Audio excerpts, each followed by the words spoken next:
Welcome to Uncomfortable Growth Uncut, where we celebrate those who defy fear, embrace growth, and live without regret.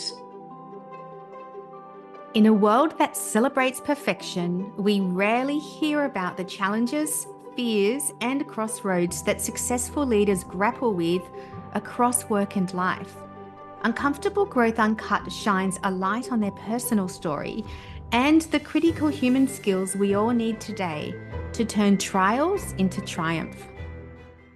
So welcome everyone to Uncomfortable Growth Uncut. I have the incredible Jacquie Alley with me today. She is the COO of her agency and a co-owner of that agency. And I met her a couple of years ago, which we just kind of met at a function and we just had a really great connection. So I wanted her very much to come into this podcast because I know she's got so much wisdom to share. So welcome, Jacquie. Thanks, Rowena. Good to be here. Yeah. So tell me, what's the uncomfortable growth story you'd like to share today? I think the story I might share is around the journey for me of shifting from being an employee to a business owner. Because I think that there's probably some little gems or insights that people might not know about what that journey's like. And it was a huge growth experience for me that I don't think anything can quite prepare you for. And I think there's so many people in the media marketing industry who do want to be their own business owner, Mhm. who do want to, create something, have a startup, and hopefully build it into a business. So I know that there'll be a lot of interest in what you've got to say, having gone through it and done it. Well, I think, there's often people who think it's just about grabbing a founding client and going for it and how hard could it be? And, I think just it's just way deeper, more personal, and more challenging than I ever expected. And, my journey was being in the family agency and then the ownership transitioning. So my change wasn't as big as most people, and yet it was massive.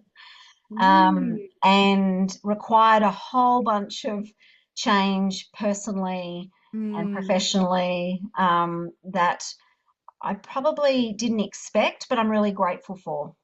Yeah. So where does this story start? So, look, for those who know, you looked on my LinkedIn and there's a lot of things that are not on there in terms of my work history. But the consistent thread that is up there is that I started at my dad's agency out of uni. I had a couple of jobs prior, but decided just to help him out while he was launching. And I wasn't sure if that's really what I wanted to do.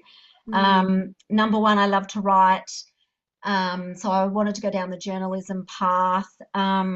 And also, I wasn't sure, I'm fiercely independent, so I wasn't sure if I wanted to be in the family business. Mm. But I kind of started, helped him out a little bit, and then ended up staying as an employee mainly in those first years as part time, Mm. while I tested a whole bunch of other parts of myself outside of agency land. And yeah, it wasn't until, and it's funny because one of the gentlemen that started it with Dad was head of research and insights, and he said right from the first few months, one day she's going to run this agency. And I used to say, that's ridiculous. I can't and I won't, and I'm not interested. And so the irony, the Yeah. irony that I am is not lost on me. Sometimes people can see potential in you that you can't see in yourself at the time when you're young. But yeah, my dad ended up getting to a point where he thought I might just shut the business down Mm. um, and retire. And Stephen, who's my now business partner, and Mm-hmm. I were working closely together, and we were like, there's something in this, we're not ready. Mm. And so the business, we got loans out and the business transitioned to us. And overnight, a whole bunch of extra responsibility weighs heavily on you that we just probably didn't expect. Um, Yeah. And I think, you know, the roller coaster we've been on ever since has been full of ups and full of big downs. And I think if I'd, you know, if I think back, would I have done it again? Probably, because I think, you know, which is what your podcast is all about, the lessons that you learn along the way and pushing yourself into Mm, uncomfortable places, um, is irrespective of the outcome of the business. It's that yes. journey along the way. Yeah. So you were working with your dad. Mhm. How was that like? Because, sometimes it's hard to mix family with business, and obviously he was a established business leader. You were relatively young, out of uni, working part-time, exploring other things. So how did that work? Well, we actually did a really good job of it. That I think we kind of put up some really clear boundaries right from the beginning. Mm. So I never drove in with him. I never Hmm. reported into him. Yeah. I was always, which is probably people find surprising, but even after 2 decades, I was just an employee that was on the same average salary anyone in that position was Mm. in. I never Hmm. had equity in the business. Hmm. And we made really, yeah, like I said, really good boundaries. So when it was a work thing, I would reference him, whether it was face to face or in an email, Yes. it was Warren. And Yes. when it was a personal thing, it was always dad. And I found that as you do that over time, it becomes really innate. And Hmm. people would get more shocked about it than we would. And I was Mm. saying to my eldest, because my eldest son's just done an internship at my agency, and he was Hmm. a bit hesitant about it.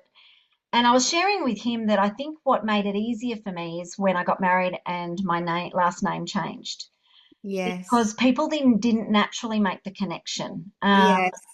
And yet, back to your question, what was it like?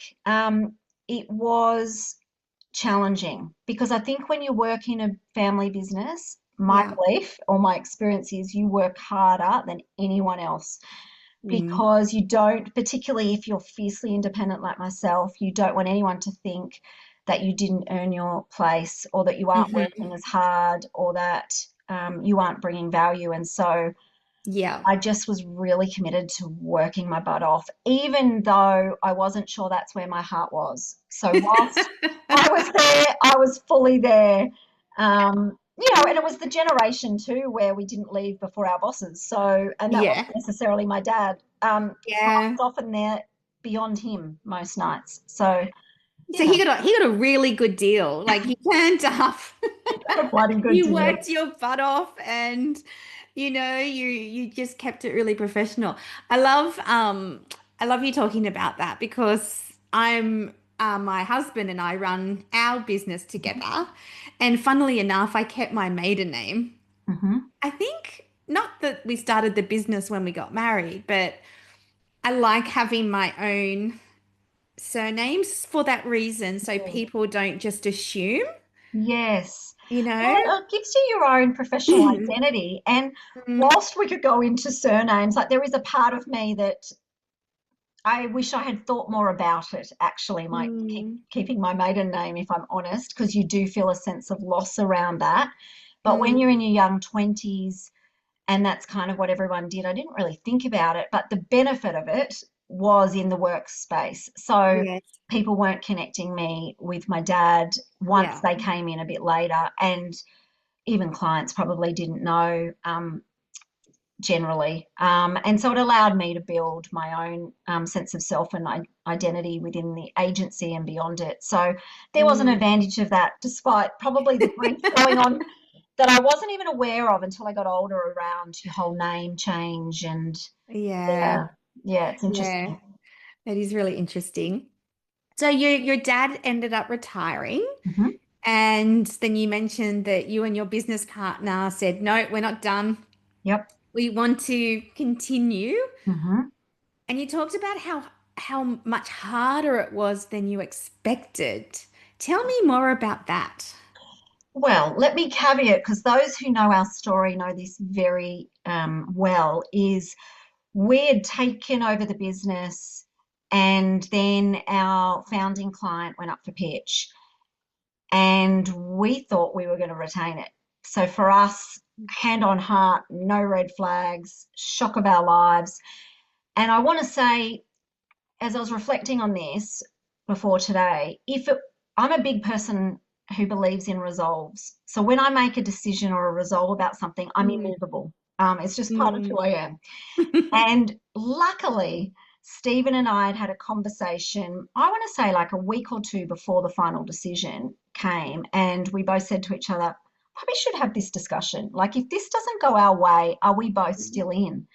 Yes. And we both said, yes, we're still in. And I believe that it was that resolve that meant we were just still in. It was just then, Mm, okay, we're now riding the biggest wave that we didn't expect. So for us, you know, 90% of our revenue went out the door within 6 months. And we went, okay, so this journey is going to look a bit different. And mm, essentially, we became a startup agency with a really strong heritage, which is really weird. mm, So we were kind of mm. living in two worlds. We were kind of like everyone knew our creds and The what we work stood that you for, could do. what we could do. And yet, on paper, we now had a smaller employee base. We had a smaller P&L. Mm-hmm. And I think for me, that experience, amongst many things, but that experience gave me this incredible deep empathy for every other, not only indie agency in this country, Mm-hmm. but every SMB in this country around what it's really like. Yeah. Because when you have such a big advertiser and you've got a really great P&L that was going to be and we were going to continue to do fun, exciting, innovative Yeah. work, and then suddenly you're like, okay, now we need to rethink and Yeah. stop. It just made me realize what it's like for most people. And for most people, you're as good as the last client win or loss, and you're as good, and your people are everything. And um, we could not rely on that kind of consistency or that kind of more stable future that we thought we had ahead of us.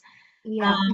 Which is why I got involved in the IAA and went, oh gosh, I got to help. I got to help people who've Yeah. been doing this for many more years than we were. And so it was a really humbling experience actually, Mm.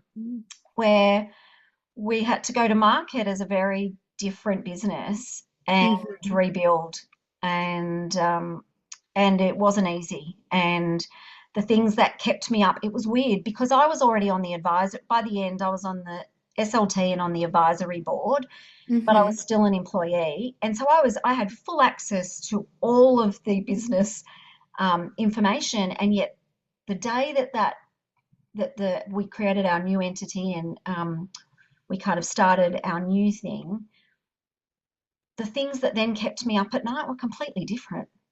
Right.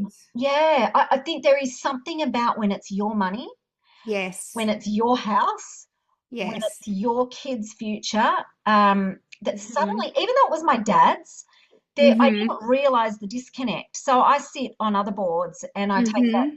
I take that governance really seriously. And I Mm-hmm. also know the liability, personal liability that sits in that relationship. But it is Yeah. different. It is different when it Mm-hmm. is so closely connected to your family and Yes. what that could mean.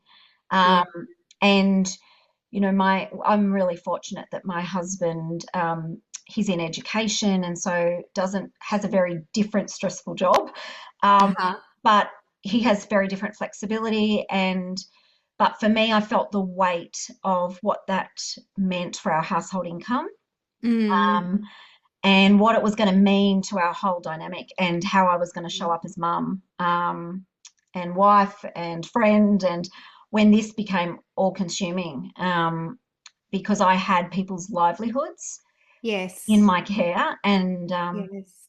and their mental health and all of those things that I take super seriously, it just became really big.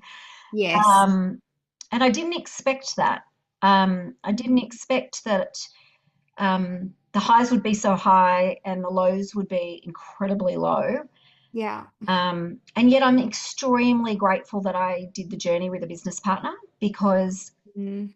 we're not as lonely because we can just ring each other. Yeah. Whereas I think of those sole traders, I'm like, how are they doing this? Yes. Um, Yes. particularly if their partners are in a different industry, and all my most of my friends are in a different industry, and so it's can be quite isolating and lonely when they don't understand what you do. Mm, But suddenly being a business owner, I now get all my friends who have small businesses in a whole new light. yes. Um, and I probably show up differently to them because I have a small glimpse into what that really feels like. Because I think from the outside it looks amazing. Yeah. I totally can relate just, because after, I'd done, I don't know, a long time in corporate and that's very demanding, Mhm. but it's very stable Yeah, other than, I guess, redundancies, right? So more or less, your salary, you know, yeah, that, you know what a good job looks like. You get a performance review, you can continue to, build and yeah. develop yourself, but it's relatively stable. Whereas having your own business Hmm. really kind of goes like this. Yes. It's not like the average. No. It's either really great, really low, and you just continue on this massive roller coaster.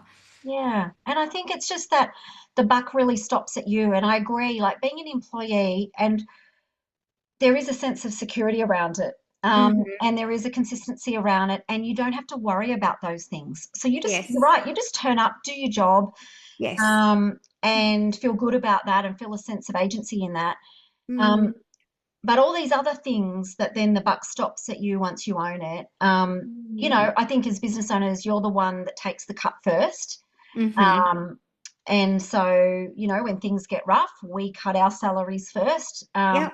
Because that's what you do and you look after your Yes. people. But a whole bunch of sacrifices that we've had to make that, not that people need to be aware of it, but I think when you then start to see other people and you're like, I get it, I get what you're Yes. doing, I get what that I costs. know what you've got on the line as well. Correct, correct. Like when you have to put your whole house, your whole kids, just everything feels, like I said, quite weighty.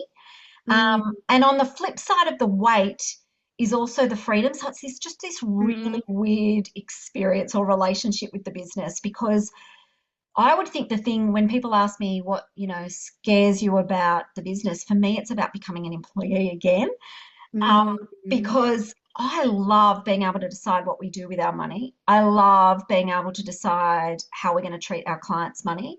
Yep. And in many instances, it's quite different to how most agencies will do that. And that feels good. Mm. And so for me, if I ever had to work for someone where they said the profit has to outweigh the people, Yep.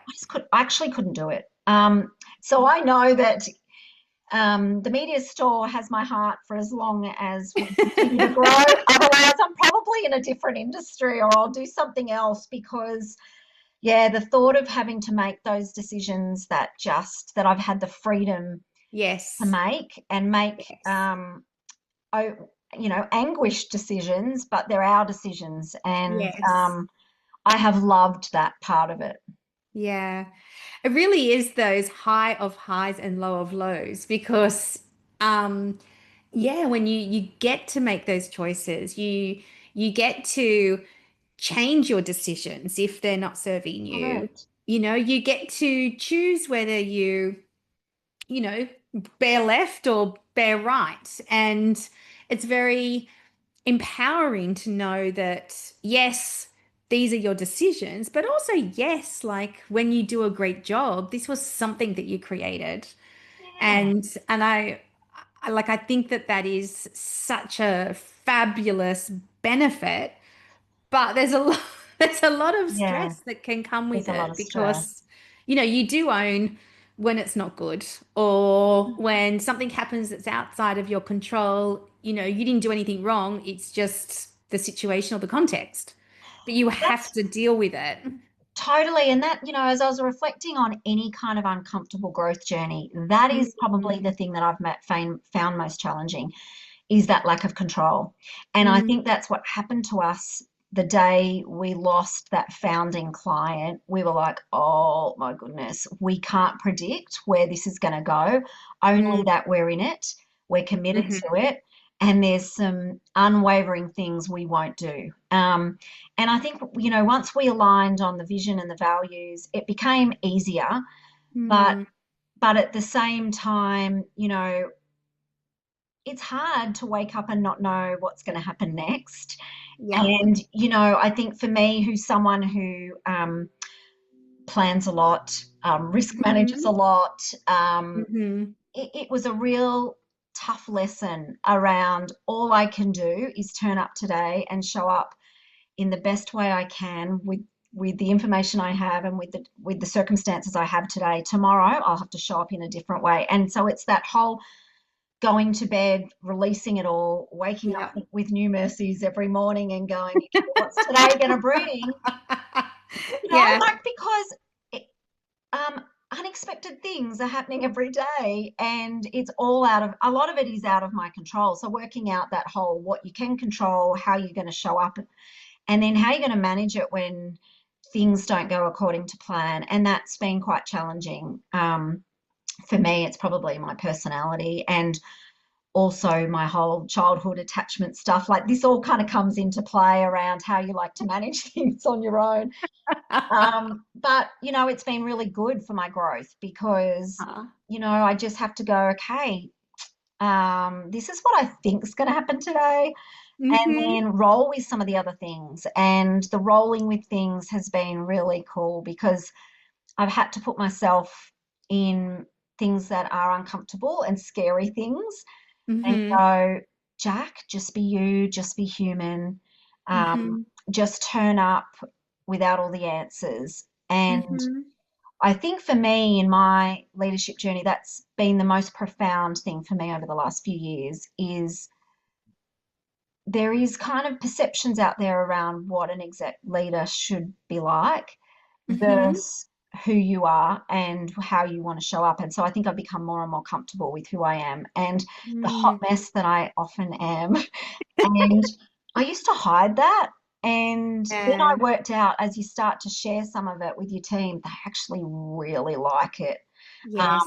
And so sometimes I think about what funny thing happened to me or what stupid thing I did that I deliberately share because I Yes. want to always keep that connection of we're all just human in this, and we're all just doing the best we can with what we have today, and let's just be really open and honest with each other. So I've tried to model that.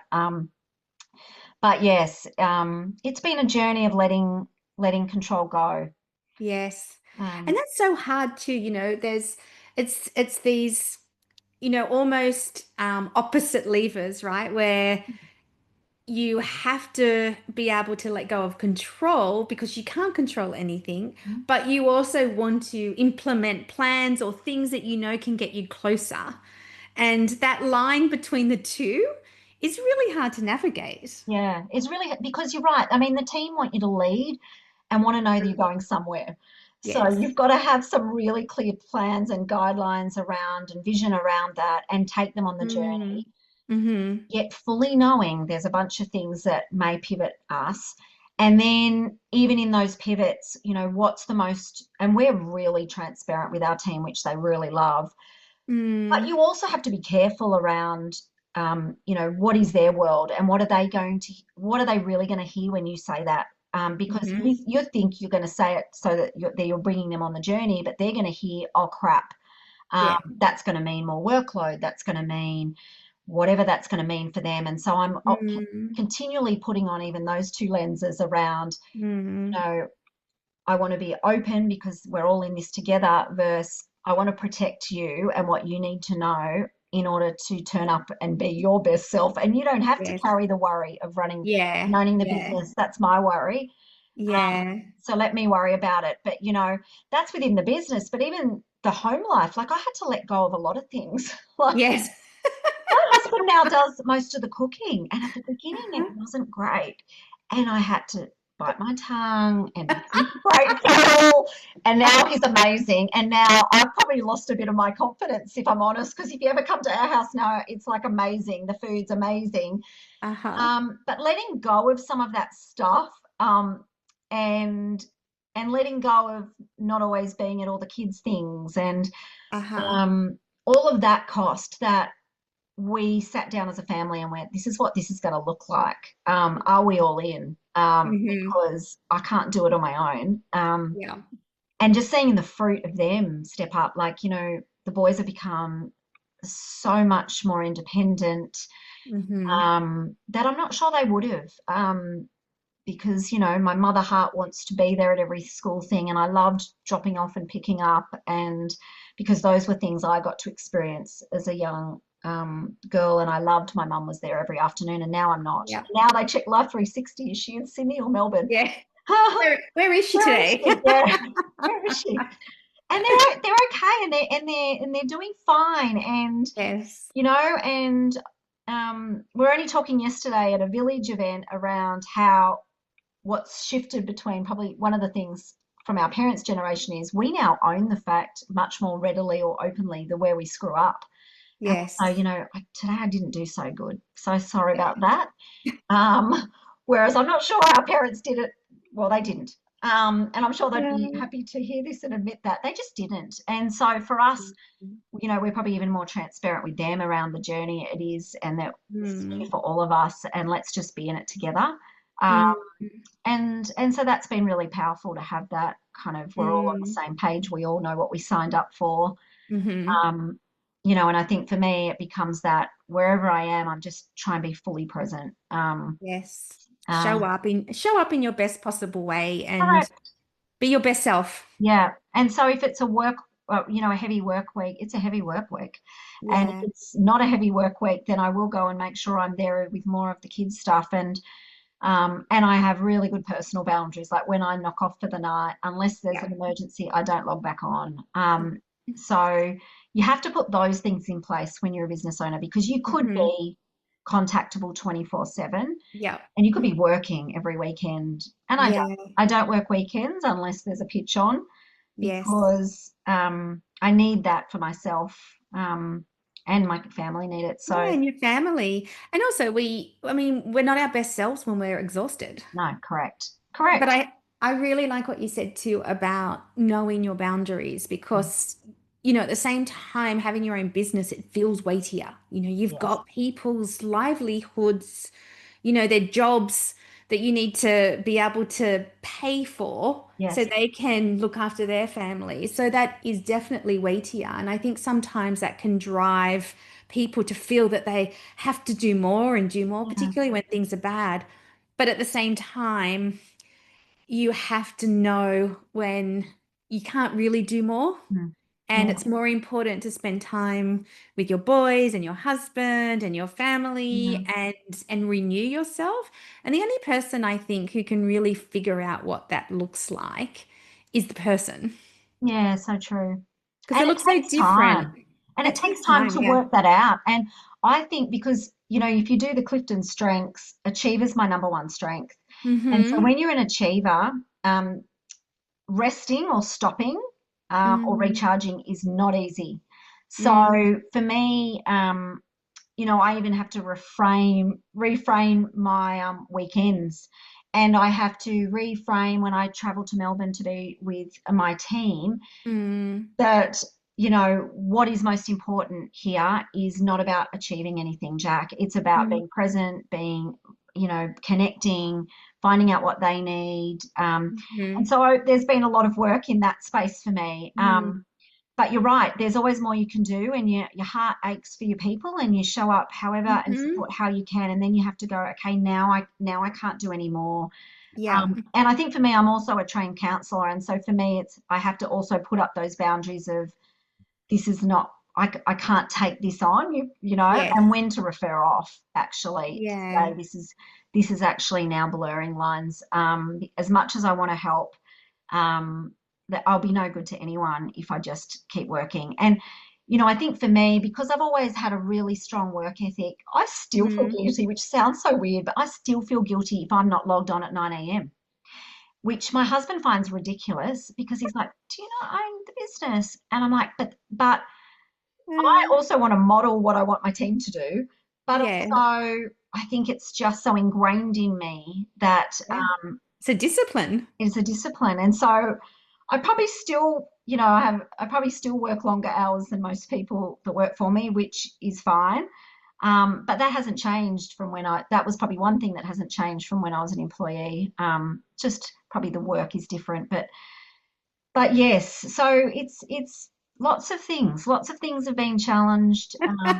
Oh, I've tried lots of new things, lots of things haven't worked, and you're just still finding your way through it all. But it's fun, and I think anyone who owns their own business has that. I think that deep entrepreneurial spirit in Yeah. them that's like gets Yeah. really bored. What's the next challenge? Yeah, the highs outweigh the lows. Yeah, I agree. I agree. Yeah. Yeah, and I've loved it. And whilst some of those things, particularly with my people, are weighty, they're also incredibly rewarding. Like when you see one of your team members just do something that's really out of their comfort zone, oh my Mm-hmm. gosh. Like honestly, that just there's this level of pride. It's weird. It's like this mothering part of me that just goes, oh my Mm-hmm. gosh, this is like I get to be one small part of this person's growth journey. Mm-hmm. It just feels like an incredible privilege. Mm-hmm.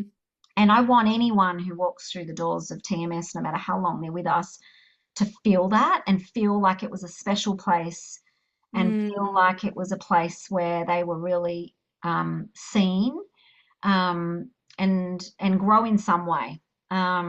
So it's exciting. It's exciting. Even some of our team members have gone on and they've kind of gravitated to each other when they leave us. Mm-hmm. And I think that's kind of cool too. I'm like, there's something in that we were able to create that feels really special. Yeah, that's beautiful. I think it's also, you're mentioning your sons, and I've got two daughters, and I think for the younger generation, it's so helpful for them to see their parents putting themselves outside of their comfort zones and still figuring it out. And you were Totally. saying we don't have all the answers, even, being decades older than our kids. We don't have all the answers. We're still figuring it out, and there's stuff we've figured out already, Yeah. but there's still a lot of stuff to continue. And just, my eldest daughter said to me, it was a couple of months ago. She's like, Mum, you're a girl boss. And I'm like, what's that? Like, she's like, you just kind of, you define how you want to do your work, and because they, see me at home as well, because I mainly work from home. Um, but they also see how it lights me up, Mm-hmm. but also what are the things that I have to be able to do, and what are the choices and the trade-offs. So like you were talking about the cooking or being able to be at school things, and it's not perfect. It's No. never perfect, but it's rewarding. And But like I and I said think before, I that's love that. I love that our kids are seeing the imperfect mm, because I I'm do not sure the too. generations before us were prepared to show the imperfect. Mm, Whereas I think we're more comfortable with it. And like you said, I hope that we're modeling something different. And it's mm, funny because I haven't read the book. I think it's called The Year of Yes or something. I haven't read it, mm-hmm, mm-hmm, but I kind of understand the philosophy behind it. But it was actually mm, my number three. I number my children because because I assume people can't remember their names. So number three, who's a writer, he is just one of those people that says yes to everything, uh-huh. and he has always inspired me right from when he was a little toddler. He's just like full on into life, and he says yes to everything, even though he doesn't know how he's going to do it. Like even this year, he's working at an Aboriginal school. It's really intense. He's just in there. He's committed. And then I go, oh, I'm worried about your mental health. Maybe you should join a local team. So he's joined the local AFL team, knows no one, now has new friends. I'm like, oh my gosh, you're so inspiring. So I kind of got that off him a couple of years Uh-huh. ago. I'm like, I'm just going to say yes to everything. Because Uh-huh. I would just say, no, I don't think I want to do that, or I don't going to have the time for that. And I just say yes to most things. I say most things I say yes to. And I have loved it because Yes. not only do my kids see me go yes and then freak out, how am I going to do that? And then come home and I'm on a high going, I did that. So they Yeah. see that when you push yourself into it, you actually firstly do better than you think you're going to do. Yes. Secondly, if you go in going, I don't need to know it all, I just need to be me, then you can't Yeah. go wrong. And Huh. the whole thing around, in fact, we've worked through, it's called the kids, what's it called? Um, it's a kids program that Macquarie Uni, it's an anxiety program. I think Chilled Out is the teenage version. Anyway, I've Mm-hmm. worked through that program with two of my kids, and that talks about realistic thinking about, what's the worst that could happen. Mm-hmm. And when you start to go, what's the worst that could happen? You're like, well, then this is all good, And Yeah. I'll never forget, it was actually the time we met was after that media week lunch where I got asked, Event. Yeah. yes, I got asked to stand up and talk about EAT around the ageism that's happening in the industry. And it Yes. was one of those moments where it was kind of one of the worst things that could happen if you're going to get on stage and speak. You think about it, you're going to trip up the stairs or something like that. Well, I don't know if you remember it, but my heel was sinking into the stage. And I I do remember going, remember. okay, I have two options at this point. I can either panic or I can either just call it out and say, yes, I am sinking and I am starting to tilt, but I'm going to keep going. And then I had to get that guy to come and get me off stage at the end. And everyone thought it was funny. And I'm like, Yes. you know what? That's the worst that could happen is you can sink on the stage and it is still funny and it's a human Uh-huh. moment and it wasn't the worst thing. No. Um, Everyone actually really, really loved the openness. It's like, oh yeah, that's probably everyone's worst nightmare, right? Of getting totally, up on a big totally. stage. Apart from your dress going over your head, Uh-huh. or like it's probably one of the worst things that can happen. And it happened to me Yeah. and it wasn't as scary as I thought. And so therefore any other speaking event, I'm like, sure, Yeah. there Yeah. because I've already experienced that and it's not so bad because all you have to do is Mhm. name it. People think Yeah. it's funny and then you move on. And so that Yeah. kind of has helped me. Even those things that I've worked with my kids on has helped me to go, what's the worst that could happen? Yeah. And I'm not the kind of person that will talk about things I don't know about. So I'm like, I just won't talk about that because I don't know about it. Yeah. So that whole idea of imposter syndrome has never been something I resonate with because I just wouldn't speak about things I don't know. I'll just ask a Yeah. whole bunch of curious questions about it. Um, so yeah, I've really enjoyed this period of just saying yes to things Yeah. and not caring what the result ends up being because it's about the Yeah. process and it's Yes. about what you can learn from it, but what you're teaching others is Yeah. just give it a go. Like my youngest, my number four, got home last night from spending 3 weeks in the Northern Territory where we could had no contact with him and he was freaking out before he left. And I was Mm. worried. I think I cried for the first 24 hours going, have we done the right thing? And he got home Mm. last night, a completely different human. And Mm. I'm so grateful, and I'm going to get emotional now. I'm so grateful for parenting that and saying, you can do it because this is Mm. good for you. And he goes, thank you so much because this really has changed me and it's given me this ability to understand what I'm actually capable of. And yet, if I hadn't have gone, Mum, I wouldn't know that I can do those things, that I can do hard things. I can do 30K bike rides and then a 30K hike. And I'm like, I didn't Mhm. know you could do that either. And I could be Well homesick. done, you. Yeah, yeah. And I could be homesick and yet get through that. Yeah. And they ran out of money and food at one point and they weren't saved from it. And you know what? We didn't die of lack of food. We just, so it's those moments. And one of the teachers who was doing the debrief session with us all last night said, boys, I want you to think back to this experience because when life gets tough, and it will, you have now had a really, really tough experience. That means you've now got something you can go back to and go, but I did that and I can do Yeah. that. And I think that's what pushing yourself into these uncomfortable places does, is it gives you that point of reference to say, but I did that. Yeah. We kept an agency going with very few team members and very few clients, and look where we are now. Yeah. Um, you know, and and look what, to your point, look what that's modeling to my boys. In Hmm. fact, I tell them, don't become employees eventually. Have your own businesses because it's much more Yeah. fun, exciting, and fulfilling when you get to design your own life. Yes. And I'm incredibly grateful for it. Yeah. It's I have fun. to say, the thing that I've really learned too over the last 8 years or so is I know I can choose to work or stop work whenever I want because I don't feel Hmm. that I have to wait for someone else to give me a job.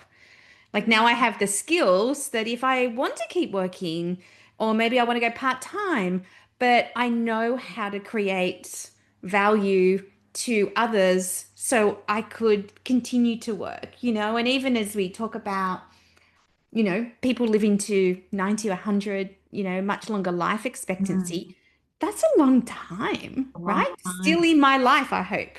So, I want to be able to work or change my work, do Yeah, something different and evolve and transform and I know I can do that. And it's exactly what you're saying. It's like once you've done it, yeah. you just know you can do it. I agree. So, I mean, I mean, it's funny because I never think about retirement because I Mm. think I feel like I've got another 20 years in me. Hmm. And so that's when I get a bit cranky about what's happening in our industry sometimes Mm. because I'm like, oh my gosh, we only just come into our own. I mean, Yes. I just turned 50 last month and I feel like I'm just working out Yeah. who I am and what I can contribute and the value that I can bring. So I'm like, anyway, a lot of time left in working and in my business. But even the only time I do consider retirement or think about that, I can't wait till I can actually work without being worried about the revenue coming in. Hmm. So, I think about, am I going to go and do the pink lady at the hospital?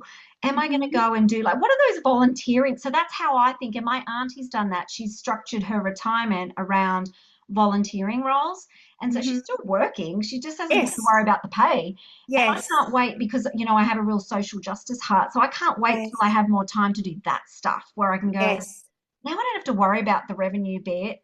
I can Ah, balance looking after my grandkids with volunteering, because I feel like, to your point, we've now worked out what we can do and we're yes. putting good boundaries in place. And we also know that we can reinvent ourselves.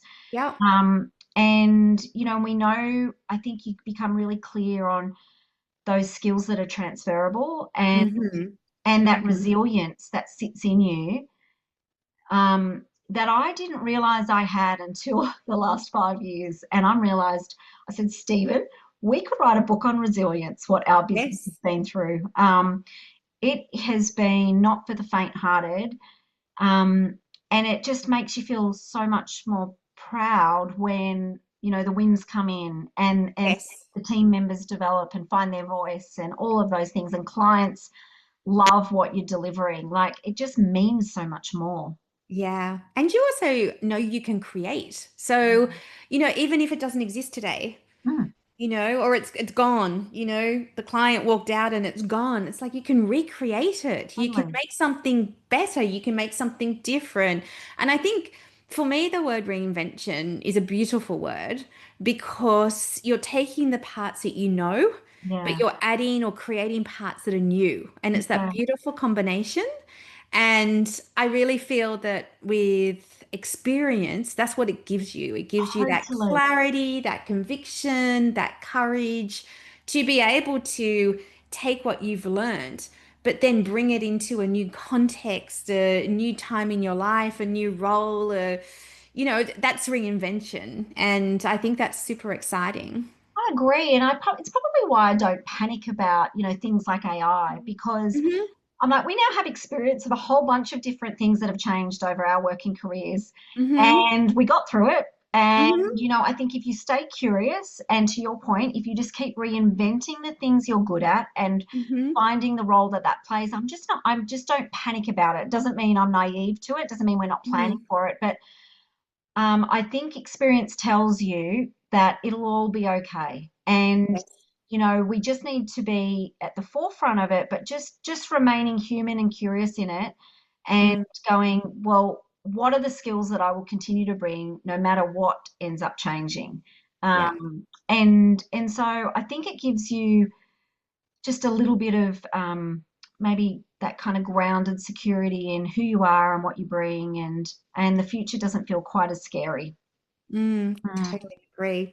So I've got a few quick fire questions Okay. to wrap us up. So the first one is, what are three things you've learnt about yourself in recent years? Well, I probably referenced it before. One of them is I didn't realize how much I struggled to rest. Mm, Um, I really struggle sometimes to switch off and not feel like I have to be doing things all the time. So that has been something I've learned about myself, and something that I've really had to work on. Um, I've also learnt that I think I have a Christian faith, and so I have a really deep set of values and principles that sometimes make working in the grey challenging for me. So that's something I've learnt about myself yeah. in recent years. And then the third thing, what would I say? Something I've learned about myself. Probably that I've just got so much still to learn. Mm, And I think that's why that whole ageism and getting rid of some of the older people really mm, grates against me, because I feel like mm, I'm still curious. I've still got lots to learn, and I want to mm, be that person who's in her 90s, still being curious about the world and who I am. mm. So I think I've learned that about myself, that I never want to get to a place where I think I've nailed it. Yeah, Hmm. I love that. Okay, next question. Hmm. What is important to you at this point in your life? Look, a couple of things. I think, as I mentioned, this is the year I've turned 50, and a lot of my friends are. And one of my friends said at the beginning of the year, let this be the year of fun.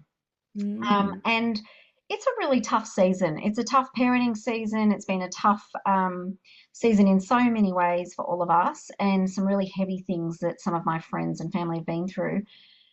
That that has been really important, and I think I've carried it. And we've just injected a whole bunch of fun into this year. So I think that's become really important to me, to make sure we're being deliberate Yeah. about the fun that we're injecting, because and I say this at my workplace, like, life's heavy. I don't want work to be heavy. Like, I don't want office, I don't want office politics. I don't want people talking behind each other. Like, sorry, but Yeah. that stays at the door at TMS, because Yeah. life is too hard. Let's inject some fun. Um, and so I think it's that, and it's doing that with my support network. So this, really, I think you get into this stage of your life and you really know who your core people are. Like, I've got Yes. best friends that would get in the car and drive 3 hours if I needed them. And I that doesn't happen in your 20s and your 30s. And so there's this really beautiful awareness of who my people are. Um, and I'm really loving it. Oh, I Mm. love that. And also just how you can balance the reality that there's a lot of hard stuff. A lot You of know, I always Mhm. assume every person is dealing with at least one hard thing Yeah. at any point in time, but remembering to have fun and Yeah. remembering just to be lighter, enjoy the moment, whether it's Yeah. just enjoying the sunshine or going on a holiday or doing something that you've never done before. Like, just remember to have fun. I agree. Like, one of my best friends lost her husband a couple of years ago, and the grief, like, is next level of her journey. And yet she has this ability just to let it go and have fun. And I admire her a lot, because I think her journey hasn't been easy, and yet she finds the value in that. And I know she's deliberate in that. I'm thinking, well, if she can show up like that, Yeah. and I haven't been through that, then I Yeah. can. And sometimes it's a decision. It's Yes. a decision to go, I'm going to choose to inject some fun into this weekend or this week. Yeah. And we've been doing a lovely thing as a team, where a senior team, where on a Monday we connect about something that we loved about our week, professionally and personally. And it's just been this really nice way of shining a light on the fun things, Yeah. and getting to know each other beyond the work. And it's been a really lovely connector, and also it forces you to think about, what's that thing I'm going to inject fun into it today. So Yes. we're I going to need have my some fun good thing thing. to report on a Monday morning. Yeah, so Yeah. I agree. Yeah. Yeah, that's great. Okay, last question. What is a current fear, Mm. an inspiration, and challenge for you at the moment? So we've got three things: fear, Okay. inspiration, and challenge. Okay. I have perimenopausal brain, so you'll need to remind me. So fear. What's a fear I have at the moment? It's a really good question. I think in this season of parenting three young adults and a teenager, my fear is really like it becomes really, really basic in terms of, when they're toddlers, you worry about certain things. But in this stage, I just want them to Mm, come home to me. So mhm. my fear is, they're young men who are experimenting with their limits and their frontal lobes have not fully formed. Um, I just want them to come home at night safe. So that's that keeps me up at night. If I wake up and their beds are empty and their Life 360 is not on or they haven't texted me, oh, that Yeah. takes me to a dark place. Mm. Yeah, I can, yeah, totally appreciate that as well. So that was the first thing. Now I've forgotten the other two already. Okay, I'm inspiration going to and write it down. challenge. Inspiration and challenge. Yeah. Oh, um, what am I inspired by? I think I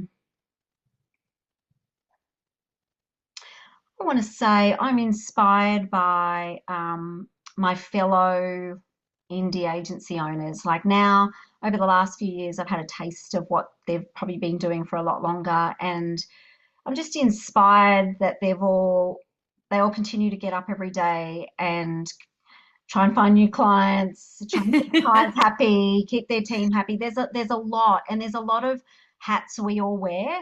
That in a Mhm. bigger organization, you'd have more people and you'd have less hats. And Mm. so yeah, I'm really inspired by my fellow business owners and indie owners because I think um, it's not for the faint-hearted. So that's probably what inspires me, which is why I'm so involved with the IMAA, and I just want to support where I can. Um, what challenges me? Well, I'm going to be really vulnerable. Mhm. Um, I'm kind of tapping in, and like I said, I've done a lot of counselling over my life, and I've become a Mhm. counsellor, so I'm quite self-reflective. Um, Mhm. and I'm kind of going through a stage at the moment where I'm self-reflecting back on my own childhood attachment style, which I think I might have referenced at one point of our chat. Um, so I'm kind of having a look at that again and going, how is that impacting my current relationships? And also just naming that, particularly even with my husband Matt, and going, okay, this is why I did this, or this is Mhm. why I'm doing that, and just being more conscious of it and going and realizing that I didn't realize that marriage could be a tool to help heal those childhood things. And not that I had a terrible childhood, just want to caveat. I Yes. had a beautiful childhood. Beautiful childhood, and I love my parents and adore them. But you naturally have things you process from those particular experiences. And Yes. so I'm trying to unpack it and do more work around it so that I'm not taking it's actually the unconscious into my current relationships, and also so that I can be more aware of it with how I'm parenting my now young adult children to go, Mm. I get that I'm doing this. I don't want you to take that into now your future relationships. So that's my challenge. Mm. Yeah, and one of the parts of that is if anyone knows anything who's listening to this around attachment styles, is sometimes mine can be avoidant, which means that I'm really independent. So I can do a lot of things on my own. Mhm. I've done that because, some childhood situations I just did it. Mm. But now I'm learning that to let people in and I'm learning to need people. And I Mm. know my husband needs me to need him at times. And so to invite people into that and be vulnerable in that and to share more and to do Mm. things more together Yeah. instead of, because I feel that I can be quite competent with things. So people can give me something, I can do it and I can do Yes. it. But it's so much more powerful if you can do it together. Yeah, that's true. Did you like that? My dog just came in the I door. love Oh my it. God. I think we have the same dog. I think we've talked about this. Do we have cavoodles? Yes. Yes, we do. They're beautiful.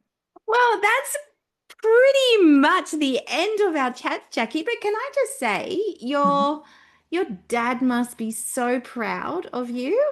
Well, now you're going to get me Having, emotional. yeah, taking Mm, taking what, he started, but mm, then taking it and creating it differently. And you have such a big heart.